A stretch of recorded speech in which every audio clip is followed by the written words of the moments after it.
Jalen Thompson was just 18, broke, and mocked daily at his university. But one freezing night, he stumbled upon a dying biker in the snow and chose to risk everything to save him. What Jalen didn't know was that the man he rescued belonged to one of the most feared motorcycle clubs in America. Days later, roaring engines showed up at his campus, and his entire life changed forever. Before we begin, tell me this. Would you stop to help a stranger in the snow if no one else did? Drop your answer in the comments, hit that like button, and make sure to subscribe for more jaw-dropping real-life stories. Now, let's dive in. The streets of the city had long emptied as the snowstorm intensified. Streetlights flickered weakly through the white haze, their glow diffused by thick layers of wind-driven snow. Jalen Thompson, just 18, trudged along the cracked sidewalk, backpack heavy with textbooks, groceries, and the weight of his own exhaustion. His sneakers crunched rhythmically over ice-packed slush, the sound echoing faintly off the deserted buildings. At first, the winter night seemed almost peaceful. Snow muffled the usual traffic noise, the occasional honk or rev of an engine swallowed by the storm's howl. But as Jalen approached the highway, a dark shape sprawled across the road caught his attention. Another sign, he muttered to himself, squinting through the blowing snow. He adjusted his scarf, the icy air biting at his cheeks, and stepped closer. Then he saw it, a metallic glint, the helmet of someone lying motionless, partially buried beneath snowdrifts. Jalen's heart jumped. His instincts screamed at him, "Stay back!" But something stronger overrode fear. The shallow rise and fall of the biker's chest was almost imperceptible under the harsh winter wind. He could feel the cold radiating from the man even at a distance. "Please, don't let him be gone," Jalen whispered under his breath. His hands trembled as he knelt beside the biker, brushing snow from the torn leather jacket. The helmet was cracked, frost forming patterns across the visor. One leg was twisted unnaturally. Jalen didn't hesitate. He placed his fingers on the man's neck, searching desperately for a pulse. It was faint, weak, but it was there. Adrenaline surged, warming him against the storm. He couldn't leave him here. Not like this, not tonight.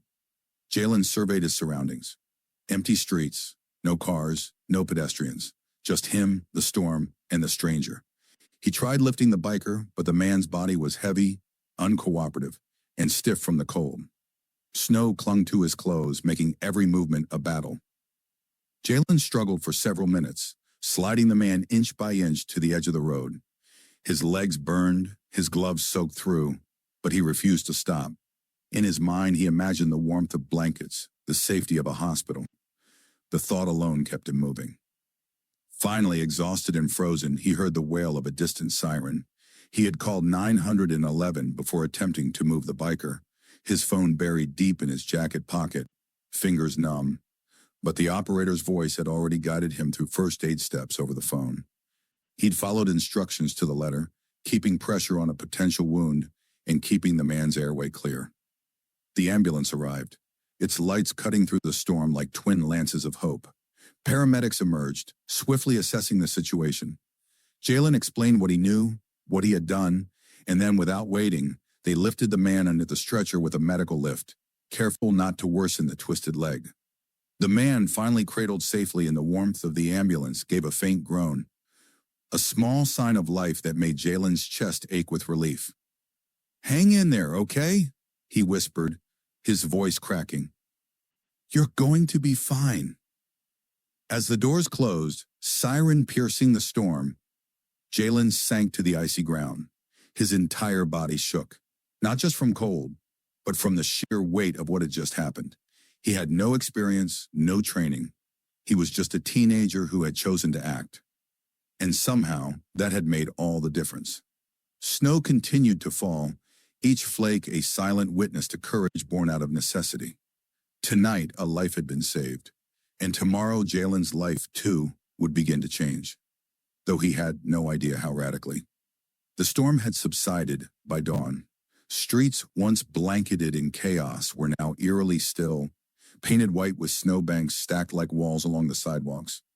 Jalen awoke groggy, curled beneath a pile of mismatched blankets in his tiny studio apartment. His phone alarm buzzed from the desk across the room, its cracked screen glowing faintly. He groaned, stretched, and rubbed at his stiff shoulders. Every muscle ached from last night's struggle. Memories of the biker, the twisted leg, the weak pulse, the ambulance doors closing, replayed in his mind like a dream he couldn't quite shake. But outside his thoughts, reality pressed hard. Rent was due in a week. His pantry shelves were bare, except for a half-empty box of cereal. And in less than 2 hours, he had a midterm in his economics class. Life didn't pause for heroes. Jalen dragged himself out of bed, pulled on jeans that were frayed at the cuffs, and layered 2 hoodies to fight the morning chill. His reflection in the mirror by the door stared back at him, dark circles under his eyes, hair in uneven twists he hadn't had time to retwist properly, and a jaw set tight with quiet determination. He grabbed his backpack, still damp from the storm, and headed out. The university campus looked like a snow globe frozen mid-shake. Students hurried between lecture halls, breath misting in the air, snow crunching beneath heavy boots. Groups huddled under scarves, laughing, complaining about the weather, or rushing to beat the late bell. Jalen moved alone as always. He slipped into the lecture hall, choosing a seat near the back. As the professor launched into a rapid-fire explanation of supply and demand curves, Jalen's mind drifted. His notebook lay open, pen poised, but he couldn't focus. His thoughts circled back to the biker's pale face, the cracked helmet, the blood frozen on leather. What if he hadn't stopped? What if he'd walked past? The thought made his chest tighten. Halfway through the lecture, his phone buzzed in his pocket. He hesitated. Checking messages in class was something he avoided, but something compelled him to look. It was a text from an unknown number.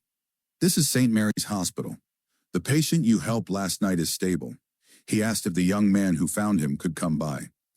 "If you're available, the staff will arrange it." Jalen's pen slipped, leaving a jagged streak of ink across the page. His throat went dry.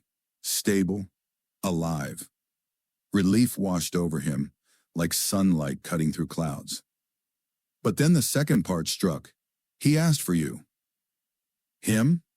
A nobody university freshman, scraping by on part-time shifts at the corner store, living off ramen and determination.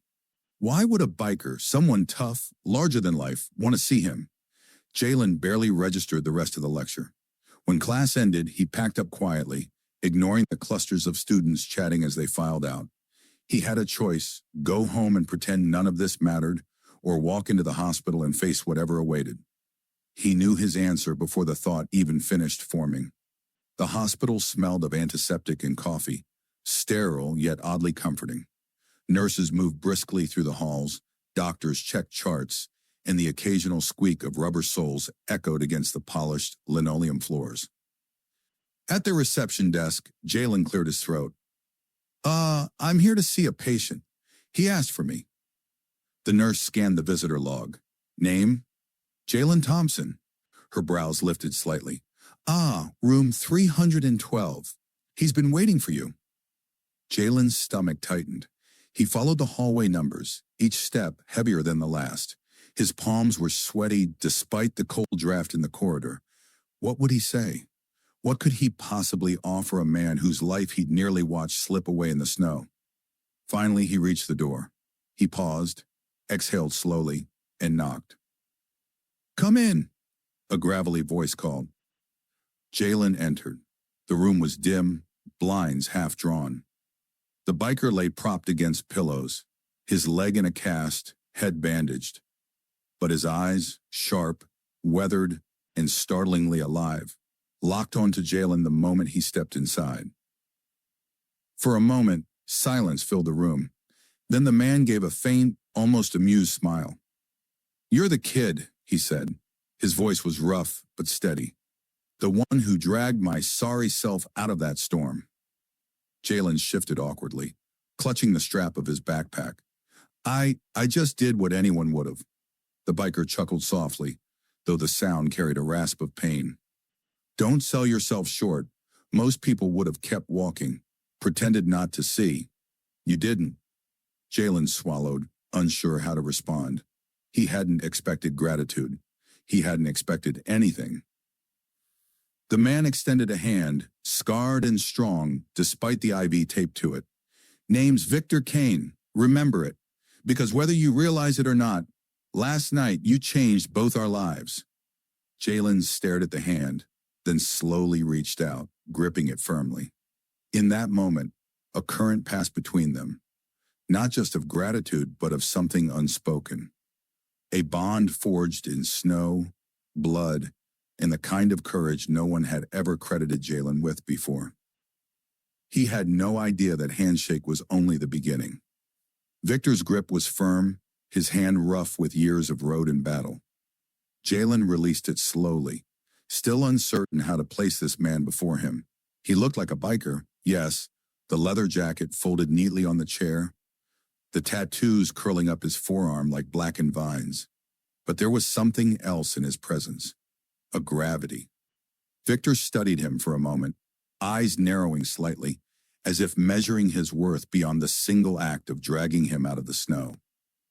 You've got guts, Victor said finally, but I'm guessing you don't even know who I am. Jalen shifted uneasily. You're Victor Kane. That's all I know. Victor chuckled, though it came out more like a growl. That's all most people should know.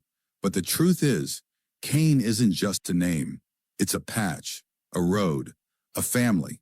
He leaned back, wincing as he adjusted against the pillows. I'm a chapter president. Hell's Angels, Chicago Division. The words landed heavy, like steel chains hitting the floor. Jalen blinked, stunned. He'd heard of them, of course. Everyone had. The infamous biker brotherhood with a reputation built on loyalty, rebellion, and a fair share of fear.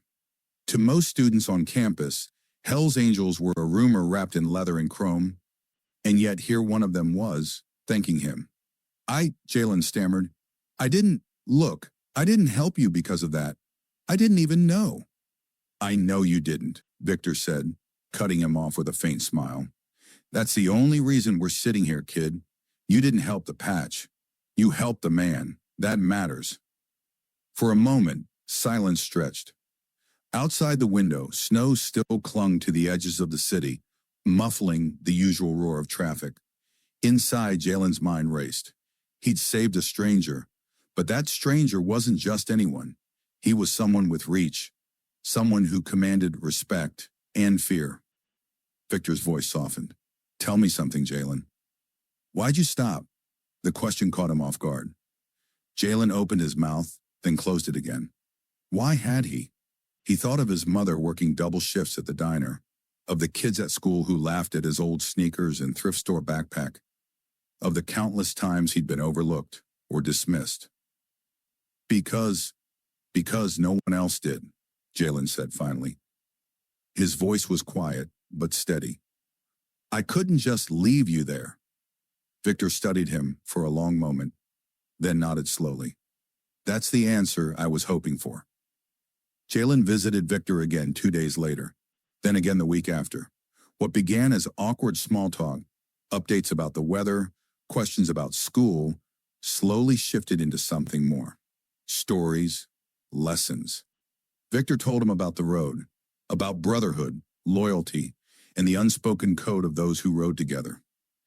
He spoke of nights under the stars in Nevada, of close calls in back alleys, of betrayals and bonds stronger than blood. Jalen listened, drawn in despite himself. It wasn't the glamour that hooked him, it was the way Victor spoke of belonging, of never standing alone. One evening, as the hospital's fluorescent lights flickered above them, Victor pulled something from the drawer beside his bed, a small patch, frayed at the edges, crimson letters embroidered on black. Not yours to wear, Victor said firmly, holding it out, but yours to hold, until the time is right. Jalen hesitated, then accepted it with reverence. The patch felt heavier than cloth should, as if stitched with the weight of history itself. But life outside the hospital didn't change so easily. At the university, things were the same. He still stacked boxes at the corner store after class, still counted every dollar before deciding whether to buy groceries or save for rent. The same group of classmates still sneered when he walked into lecture halls late, exhausted from work. "Yo, Thompson," one of them jeered one afternoon. "What's the deal, man? Late again? Busy saving the world?" Laughter rippled across the row. Jalen said nothing.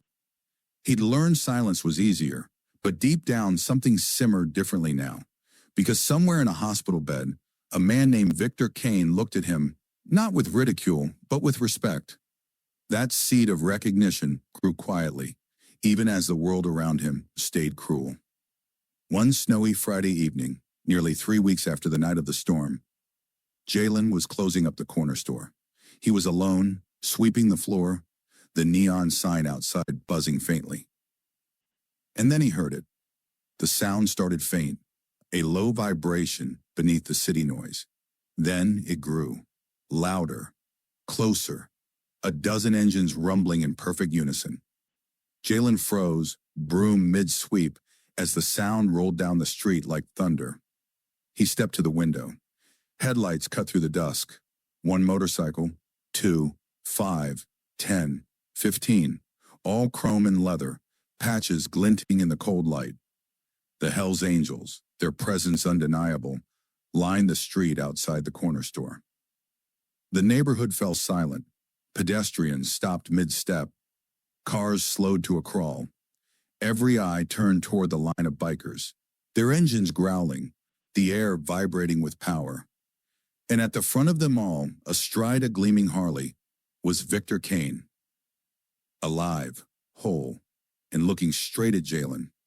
The leader raised a hand, and the engines cut in unison, leaving only the echo of silence behind. The world seemed to hold its breath. Victor dismounted slowly, removed his helmet, and nodded toward the store, toward Jalen. It was not just thanks, it was acknowledgement. It was a declaration. And in that moment, Jalen Thompson realized his life was no longer just his own. The corner store was no longer a store. It was a stage. Every eye on the street was locked to the row of motorcycles outside, chrome glinting beneath the fading orange of the winter sun. The low hum of cooling engines lingered in the cold air, but the silence was louder than the roar that had come before it. People stood frozen neighbors who had bought milk and bread here for years. Kids tugging on their parents' coats. Even the old man who sat by the bus stop every evening. All of them stared at Jalen. He stood just behind the glass door, broom still in hand, heart pounding so hard he could feel it in his throat. His eyes darted to the man at the front. Victor Kane, whole and upright, helmet tucked under his arm, scars visible but healed. He looked nothing like the broken figure Jalen had dragged through the snow that night. He looked untouchable. Victor raised his chin and gestured for Jalen to come out. For a moment, Jalen didn't move. He could feel the murmurs of the crowd behind him. "Go on, kid. What are you waiting for? Don't keep them waiting." Finally, Jalen set the broom aside, wiped his palms against his jeans, and pushed the door open. The cold hit him instantly, but the weight of hundreds of eyes was heavier. He stepped outside, the crunch of his sneakers on salted pavement the only sound. The angels parted as Victor walked forward. His boots struck the ground with steady rhythm, each step echoing like a drumbeat. When he stopped in front of Jalen, the tension in the air snapped. Victor extended his hand. "You saved a brother," he said, his voice gravelly but clear. "That doesn't get forgotten." Jalen swallowed, then shook his hand. His own grip felt weak, trembling even, but Victor's was steady, grounding. One of the other bikers, tall, broad-shouldered, face hidden behind aviator shades despite the fading sun, stepped forward carrying something. An envelope, thick, worn, sealed with tape. He handed it to Victor, who passed it to Jalen. "For the next 6 months," Victor said, "your rent, your meals, your life handled. You focus on your studies, you take care of your mom, you live." Jalen stared at the envelope. It was heavy. He didn't have to open it to know what was inside. I can't," he stammered. "Yes," Victor interrupted, his tone firm. "You can. You earned this. Not because you asked, not because you wanted, but because you did what no one else did. You stopped. You helped. That makes you family. The words hit Jalen like a thunderclap. Family. The biker with the aviators stepped forward again, this time holding something else. A helmet. Matte black. The Harley-Davidson logo on one side, and on the other, a custom engraving. Jalen's initials. Victor lifted it high for the crowd to see, then set it gently in Jalen's hands. Not to ride with us, not yet, Victor said, but to remind you who stands with you. Wear it, and know you're not alone anymore. The crowd murmured louder now, some with awe, some with fear. And then Victor turned to the onlookers. His voice boomed, not needing a microphone, commanding every ear. This young man is our brother. Anyone who disrespects him, disrespects us. Anyone who mocks him, mocks us. Let it be known. The air grew heavier. The bystanders who had laughed at Jalen before the kids from campus, the ones who whispered "poor boy" when he walked by, looked at him differently now. No longer invisible. No longer powerless. Protected. Victor leaned in, his voice lower, meant only for Jalen. We'll be at your university tomorrow. Someone wants to meet the boy who saved a life. The next morning, the air around campus buzzed with rumor. You hear what's happening? Bro, Hell's Angels are coming here. No way, you're joking. I saw them last night, outside the store with Jalen Thompson. By noon, the quad was alive with restless energy. Students pressed against windows, leaning over balconies, craning necks. Professors tried to carry on with lectures but couldn't compete with the noise. And then the engines. The roar hit before the riders did, rolling through the air like thunder. Heads whipped toward the street as a convoy of motorcycles pulled up, lined in perfect formation. 20 bikers, leather jackets, chrome shining under the sun. The angels had arrived. The sight alone silenced the campus. Jalen stood at the edge of the quad, helmet in hand, unsure whether to be proud or terrified. The same students who mocked him weeks before now watched in stunned silence. Victor dismounted, his presence as commanding as ever. He handed a sealed envelope to the university principal, who had rushed outside, half shaken, half intrigued. This, Victor said, comes from a man you know well, a man who sits on your board, a man with deep respect for courage. The principal's hands trembled slightly as he opened the envelope. His eyes widened. Inside was a letter from a billionaire philanthropist whose name was whispered with reverence in business schools across the country. Unheard, the letter praised Jalen's act of courage. It spoke of internships, mentorship, and opportunities waiting once he finished his studies. It was official. It was public. Gasps rippled through the students. And then Victor turned to the crowd. This young man, he announced, pointing to Jalen, is proof that character matters more than wealth, more than pride, more than the noise of doubters. He is family to us, and to disrespect him now is to disrespect us all. The message was clear, sharp as a blade. Those who had sneered at Jalen weeks ago now looked at him with something else entirely. Awe, envy, fear, respect. Jalen's fingers tightened around the helmet. For the first time in his life, he wasn't invisible. He was seen. He was heard. He was somebody. The morning sun spilled across campus, golden light glinting off the glass doors of the business faculty. Jalen had just finished a grueling economics lecture, his notebook filled with half-legible equations and scribbles. He was heading toward the cafeteria when his phone buzzed. Unknown number. Mr. Thompson? A crisp voice said when he answered. This is Elaine Foster, personal assistant to Mr. Raymond Caldwell. He'd like to extend an invitation to you. Lunch, today, at his estate. Jalen froze mid-step. Raymond Caldwell, the billionaire, the man who had sent the letter. Yes, ma'am, Jalen stammered. Good. A car will be waiting for you outside the main gate in 1 hour. Dress appropriately. The call ended before he could reply. Exactly an hour later, Jalen stood at the front gate, nervously tugging at his cleanest shirt. The black sedan that pulled up looked like it had rolled straight out of a magazine ad, polished, Tinted windows, chrome rims. The driver, dressed in a suit, stepped out and held the door open. The ride was silent, smooth, surreal. The city blurred by, skyscrapers fading into long driveways lined with oak trees. Then, suddenly, the Caldwell estate loomed before him, a sprawling mansion with white columns, fountains spraying into marble basins, and manicured gardens that looked like they belonged in a history book. Jalen's sneakers crunched on gravel as he stepped out. His stomach twisted. Inside, everything gleamed: chandeliers dripping crystals, floors polished so clean he could see his reflection, paintings that looked older than the country itself. He felt smaller with every step. The dining room was larger than his entire apartment. At the center sat Raymond Caldwell himself, silver-haired, sharp-eyed, dressed in a tailored suit that probably cost more than Jalen's tuition. He wasn't alone. At the far end of the table sat 3 men and a woman, all in expensive business attire, their gazes sharp and measuring. "Jalen Thompson," Caldwell said, his voice rich, commanding. "The boy who carried one of mine through the storm." Jalen swallowed hard.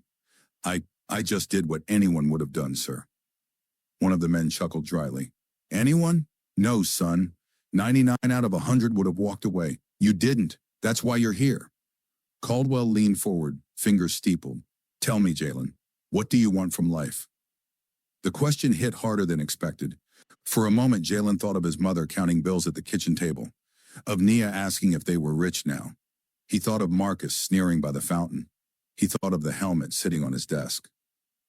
"I want stability," he said slowly, "for my family, for myself. I don't want to wonder where the next rent check is coming from. I want to finish my degree, and I want to prove I'm more than just some broke kid." The woman at the table tilted her head, studying him. "Ambitious, but realistic. I like that." Caldwell nodded. "Then here is my offer.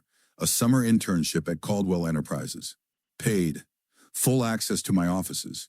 You'll learn, you'll work, and you'll see a world very few ever step into." Jalen's chest tightened. This was it, the opportunity of a lifetime. But then Caldwell's voice dropped lower, almost dangerous. "Understand this, Jalen.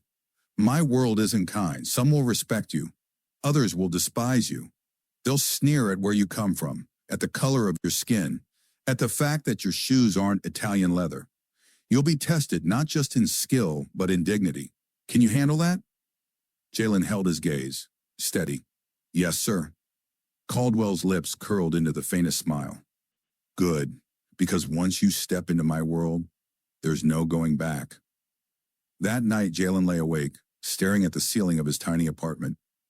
His mother had cried when he told her the news, hugging him so tight he thought his ribs would crack.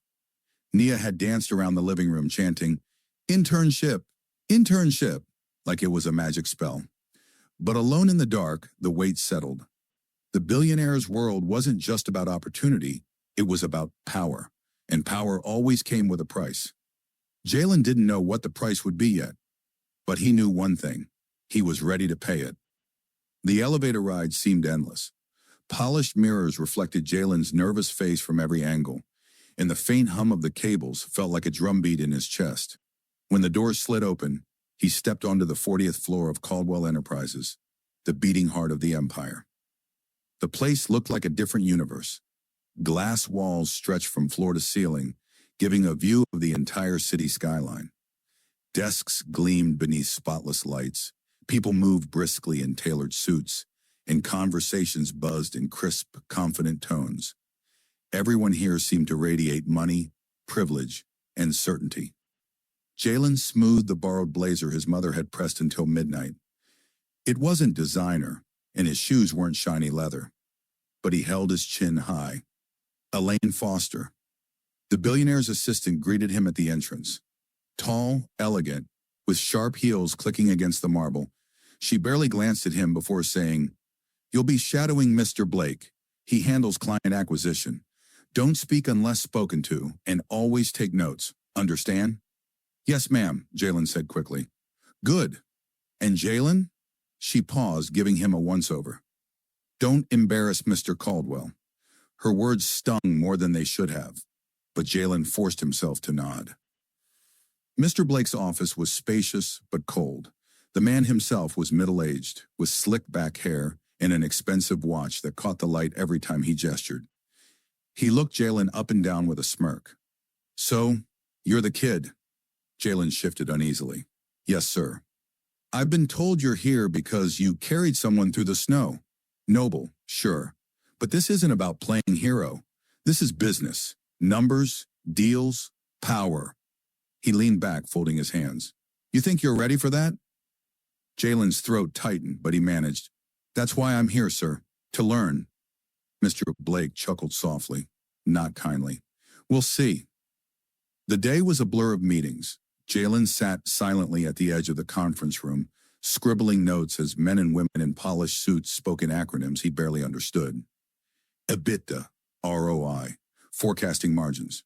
He caught fragments of their conversations, mergers, acquisitions, hostile takeovers. It felt like a foreign language. At one point, Mr. Blake asked a junior associate about quarterly revenue streams. When the associate fumbled, Blake snapped, "This isn't a playground. If you can't handle numbers, go back to school." Laughter rippled across the room. Then Blake's eyes flicked to Jalen. "What about you, hero boy? Know the answer?" The room went silent.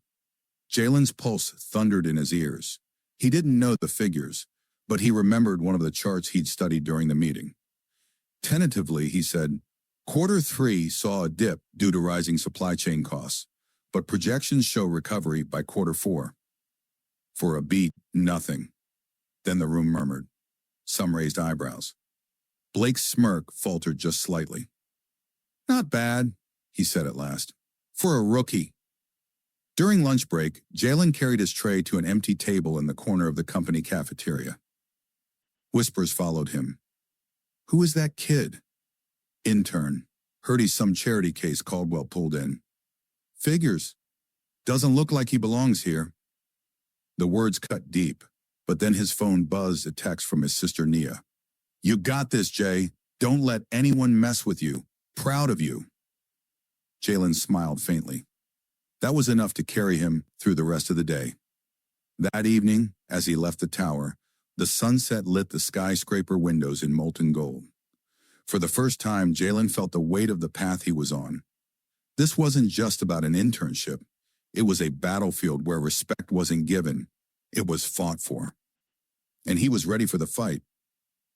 The email came late in the afternoon. "Formal dinner tonight. Mandatory attendance. Dress accordingly." Jalen stared at the screen. He didn't even own a suit, let alone something fit for a dinner with billionaires and CEOs. His stomach twisted. By the time he got home, his mother was already waiting with a garment bag.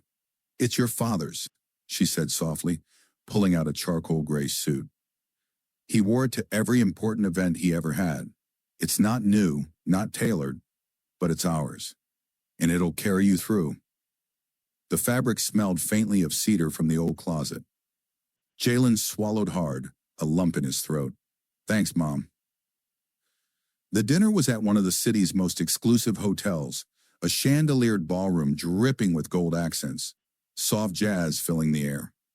Valets opened doors. Guests arrived in sleek cars that probably cost more than Jalen's entire apartment building. Aner, he stepped out of the bus he'd taken, straightened his father's suit, and walked inside. Heads turned, some out of curiosity, some out of judgment.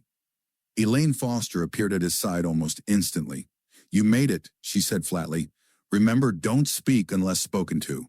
Stay near Mr. Blake, and for heaven's sake, don't embarrass us." The table stretched endlessly, white linen gleaming under the crystal lights. Jalen sat at the far end, away from the power players. But even from there, he felt their eyes on him.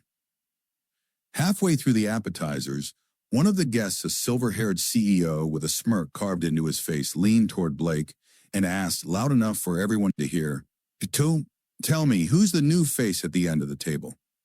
"He doesn't look corporate." A ripple of laughter followed, some polite, some mocking. Blake smirked. "That's Caldwell's project, the kid with the hero story." "Ah, charity. the CEO said, swirling his wine. How noble. His gaze landed on Jalen, sharp as a blade. Tell me, son, do you even know which fork to use? The table chuckled. Jalen's ears burned. He picked up the salad fork steady, deliberate, and met the man's gaze. Yes, sir, and I also know you closed your factories in Detroit last quarter, leaving 1,200 people jobless. Did that feel noble? The laughter died instantly. The CEO's face tightened, lips pressed into a thin line. For a moment, silence hung like smoke. Then unexpectedly, Mr. Caldwell's deep voice cut in from the head of the table. Well said, Jalen. Cool. The mood shifted. A few guests coughed awkwardly. Others looked impressed, and the silver-haired CEO turned back to his plate, cheeks flushed. Dinner continued, but Jalen felt the weight of every glance. Some approving, some hostile. Elaine whispered in his ear during dessert, her tone laced with annoyance. You shouldn't have spoken. You're supposed to observe, not challenge. Jalen set down his spoon calmly. Respectfully, ma'am, I wasn't raised to stay silent when someone tries to humiliate me. Her eyes narrowed, but she didn't reply. At the end of the night, as guests filtered out, Mr. Caldwell himself walked over. His tailored suit gleamed under the chandelier, but his expression was warm. You held your ground, he said. Not many would have, especially not in this room. Jalen hesitated. Thank you, sir. I just didn't want to look small. Caldwell smiled faintly. Sometimes the smallest voice at the table makes the loudest impact. Remember that. He clapped Jalen's shoulder. Get some rest. Tomorrow your real work begins. As Jalen stepped out into the cold night, city lights reflecting in the hotel glass, he realized something. This wasn't just an internship anymore. This was a test of who he was and who he could become. The Monday after the dinner felt heavier than any Monday Jalen had ever lived through. Caldwell Tower gleamed in the morning sun, a wall of glass and steel that seemed to scrape the sky itself. Jalen stood outside the revolving doors, clutching his notebook like a shield. His father's suit jacket had been swapped for a thrift store blazer, still a size too big. He drew in a breath and stepped inside. The lobby stretched like a cathedral, polished marble floors reflecting chandeliers that looked like frozen fireworks. Men and women in tailored suits strode past, their heels clicking like ticking clocks. Jalen felt the stares again, some curious, some dismissive. Elaine Foster appeared, clipboard in hand, as sharp as ever. You're late, she snapped. Jalen checked his watch. He was 5 minutes early. Still, he nodded. Sorry, ma'am. Her lips curled in satisfaction. Follow me. She led him to the 40th floor, where a glass-walled conference room overlooked the city. Inside, a dozen interns already sat young, confident, pedigreed. They wore Armani ties and Rolex watches. Jalen wore shoes with the soles worn thin. Elaine cleared her throat. This week, you'll all be assigned to the Urban Renewal Project. Mr. Caldwell believes in testing initiative. You'll work in teams of 3. Each group will present its vision for the new downtown housing complex. The best proposal will be presented directly to the city council. The room buzzed with excitement. For these interns, it was the chance to fast-track their careers. Elaine's eyes flicked toward Jalen. You'll be with Marcus and Claire. 2 heads turned his way. Marcus, tall, blonde, with the easy arrogance of someone who'd never been told no in his life, smirked openly. Claire's sharp cheekbones, eyes cold as glass, sighed audibly, as if already burdened. Great, Marcus muttered, loud enough for Jalen to hear. We've got the charity case. Claire smirked. At least he can get us coffee. A few interns chuckled. Heat rose in Jalen's chest, but he forced himself to stay quiet. The first brainstorming session was brutal. Marcus dominated the whiteboard, sketching expensive towers that screamed luxury. Claire rattled off buzzwords, green innovation, smart tech, exclusive amenities. Jalen raised his hand. What about affordable units? Maybe community spaces like learning centers? Marcus cut him off with a laugh. This isn't charity work, Thompson. It's business. No one's going to fund your little neighborhood dream. Claire added with a smirk. Besides, do you even know how to draft a financial model? The intern snickered again. Jalen clenched his jaw. He wanted to snap back, but instead, he just nodded. I'll figure it out. That night, while Marcus and Claire went out for drinks, Jalen stayed late in the office library. His fingers ached from flipping through finance manuals, zoning codes, architectural case studies. He scribbled notes until his vision blurred. By midnight, he had the beginnings of a plan that blended modern design with affordable housing, green rooftops, and shared community spaces. Not luxury for the few, but dignity for the many. He knew Marcus and Claire would hate it, but he wasn't here to please them. The next morning, Marcus dumped a half-finished proposal on the table. Here's the plan. Towers, rooftop pools, private gyms. Investors will love it. Jalen, make the slides look pretty. Jalen stared at the glossy sketches. They gleamed with wealth, but they had no soul. Quietly, he slid his own draft across the table. What's this? Marcus asked. My proposal, Jalen said evenly. It balances profitability with community. Affordable units, green energy, learning centers. Investors could get tax breaks, the city earns goodwill, and people actually benefit. Claire skimmed the paper, then laughed.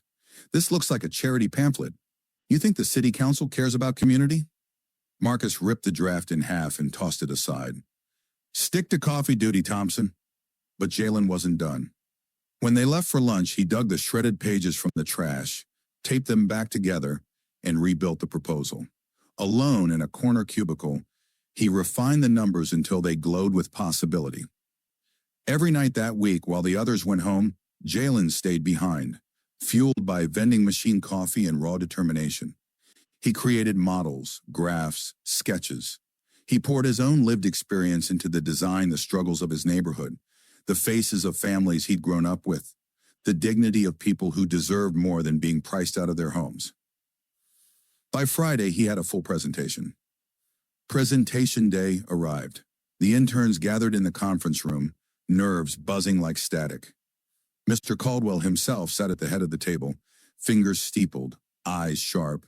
Marcus strutted up first, Claire at his side, their luxury tower proposals shining on the screen.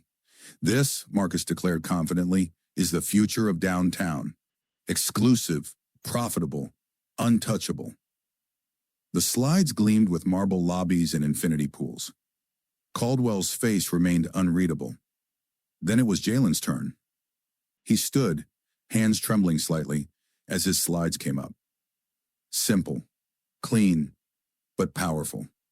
He spoke not like a polished executive, but like someone who believed. He talked about dignity, about designing spaces that welcomed both working-class families and investors, about green rooftops that lowered city heat, about learning centers that gave kids opportunities. He ended with a quiet line. Because a city isn't built on glass and steel, it's built on people, and people deserve a place to belong. The room was silent. Caldwell leaned back, eyes fixed on him. Interesting, Marcus scoffed. It's idealistic, unrealistic. Investors want returns, not fairy tales. Jalen met his gaze calmly. Returns come from trust. Build something people believe in, and they'll fight to keep it alive. That's long-term value. Caldwell's lips curled into something almost like a smile. Noted, he said. As the interns filed out, Marcus shoved Jalen's shoulder. Don't get comfortable.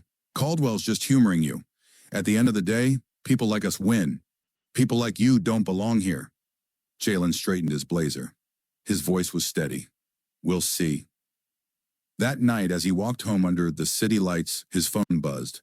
A single email notification lit up the screen. From Caldwell Enterprises. Subject, next step. Jalen opened it with shaking hands. Meet me in my office tomorrow morning. We need to talk. The city skyline glowed pale gold at dawn as Jalen approached Caldwell Tower once more. The glass walls reflected the rising sun like fire, but Jalen's chest felt heavier than ever. He had barely slept. Marcus's words from yesterday echoed in his mind. People like you don't belong here. Maybe Marcus was right. Maybe Caldwell had only been polite, humoring him. Maybe this meeting would be the end.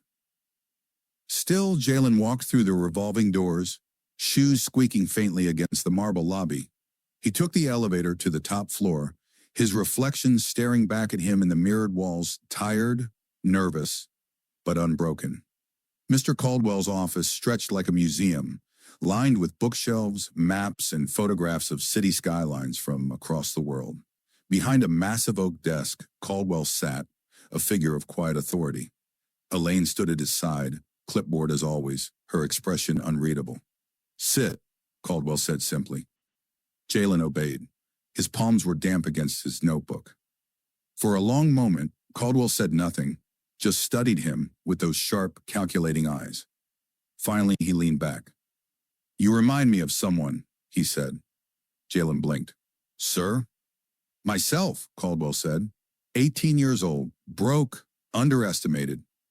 Everyone thought I was too idealistic to last, but vision is often mistaken for naivety. He tapped a finger on the desk.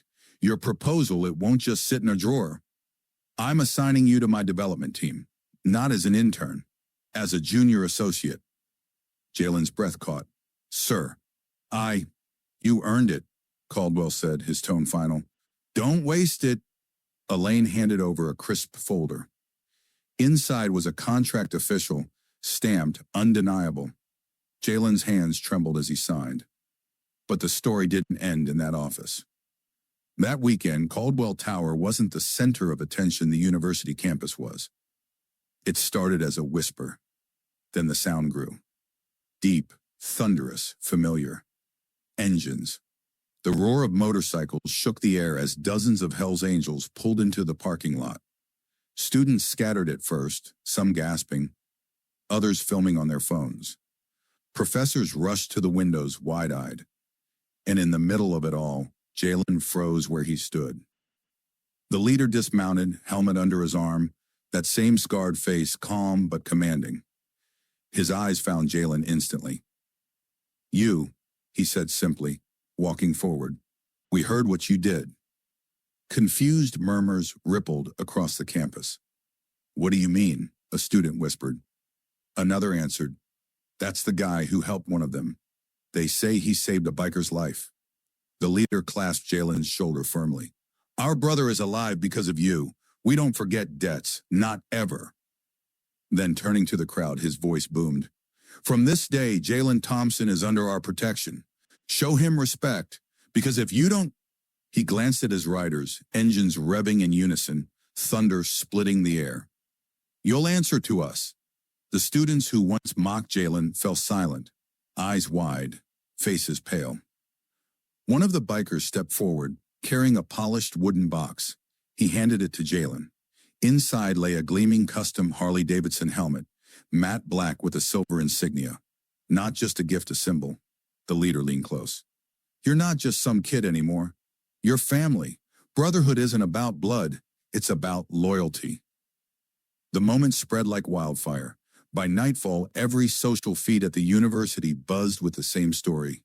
The broke kid who saved a biker, now honored by both billionaires and bikers.